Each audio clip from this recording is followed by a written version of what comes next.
Excuse me, काजल, प्रीति,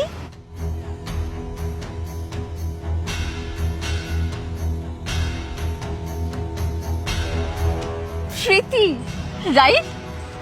तो finally लगता है तुम्हारा यूपीएससी का एग्जाम तो क्लियर नहीं हुआ, लेकिन तुम्हारे लगन का एग्जाम जरूर क्लियर हो गया, जिसका रिजल्ट तुम्हारे हाथों में साफ दिखाई दे रहा है। तुम ये क्या बोले जा रही हो? मुझे कुछ समझ नहीं आ रहा। समझाया तो मैंने था तुम्हें प्रीति, कितना समझाया था इतने साल पहले कि यूपीएससी क्लियर करने का सपना छोड़ दो, घर के कामकाज पे ध्यान दो, लेकिन तुमने मेरी एक नहीं सुनी। आखिरकार इतने साल टाइम वेस्ट करने के बाद बनी तो तुम एक बच्चे की माँ ही ना। तो एक माँ बनने में क्या बुराई है? बुराई तो कुछ भी नहीं है, पर तरस आ रहा तेरी हालत को देखकर। देख तो सही कैसे अबला नारी बन गई है तू, और क्या क्या सपने थे तेरे। यहाँ पे वैसे ऑटो का वेट कर रही है क्या? ओह माय फॉल्ट, ऑटो में जाने के पैसे नहीं होंगे ना तेरे पास, बस का इंतजार कर रही है। काजल, ये तुम क्या बोले जा रही हो? ऐसी कोई बात नहीं है। शिट यार, सच में मेरी गलती है। तेरे पास तो लगता है बस में जाने के भी पैसे नहीं होंगे, तभी आवाज दी ना तूने मुझे। शायद लिफ्ट चाहिए होगी तुझे, घर तक छोड़ना है क्या?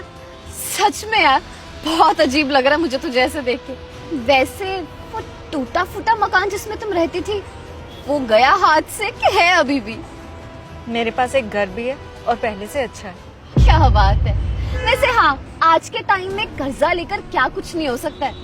मैंने तो तुम्हें समझाया था प्रीति, याद है तुम्हें? कितनी अच्छी एडवाइस दी थी, एक अमीर लड़का देख और उससे शादी कर ले। अगर अमीर लड़के से शादी करने के बाद 2-3 बच्चे पैदा भी कर लेती ना, तो कोई हर्ज नहीं था, कोई बुराई नहीं थी। ये गाड़ी देख रही है, कम से कम एक गाड़ी तो ऐसी जरूर होती है, और बहुत अच्छा लेविश फ्लैट होता तेरा।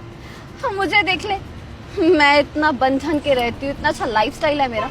मेरा पति बहुत बड़ा बिजनेसमैन है, बहुत पैसे हैं उसके पास, और पता है मुझे किसी चीज के लिए रोकता टोकता नहीं है। जहाँ जाना चाहती हूँ जाती हूँ, जो पहनना चाहती हूँ वो पहनती हूँ। अपनी सोसाइटी की लेडीज क्लब के साथ बैठ के चिल करती हूँ।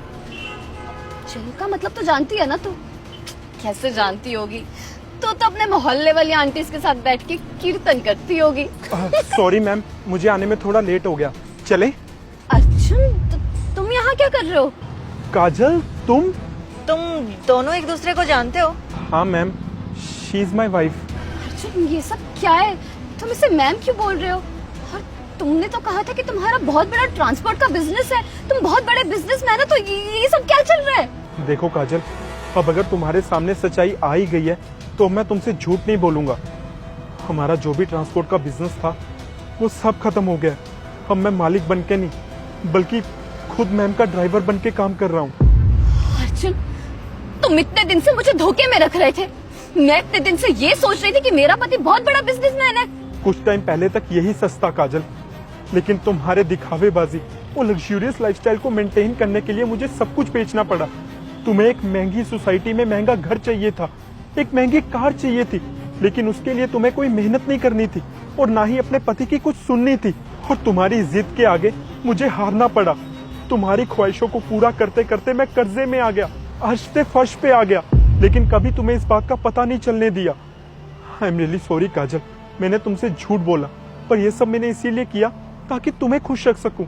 इवन एसडीएम मैम से भी कर्जा लिया ताकि वो तुम्हें सभी खुशियां दे सकूं जो तुम डिजर्व करती हो, जो तुम्हें चाहिए।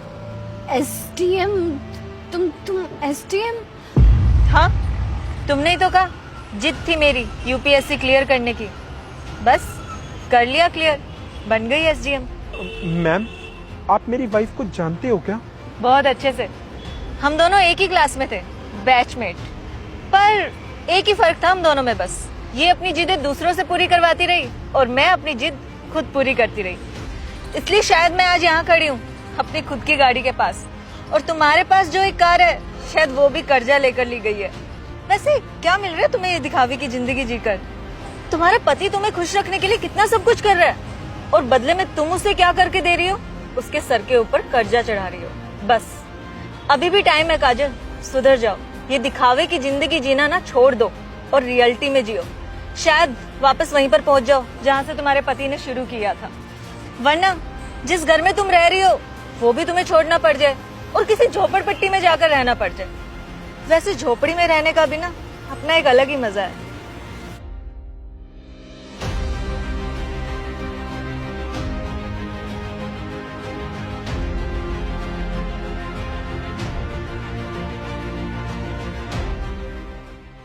दोस्तों, अगर इंसान को अपनी लाइफ में कुछ बनना है तो उसे दिखावा नहीं, मेहनत करनी चाहिए। आपका इस बारे में क्या कहना है? कमेंट सेक्शन में हमें जरूर बताइएगा। वीडियो अच्छी लगी हो तो लाइक कीजिएगा और इसे अपने दोस्तों और परिवार के साथ शेयर करना मत भूलिएगा। शुक्रिया।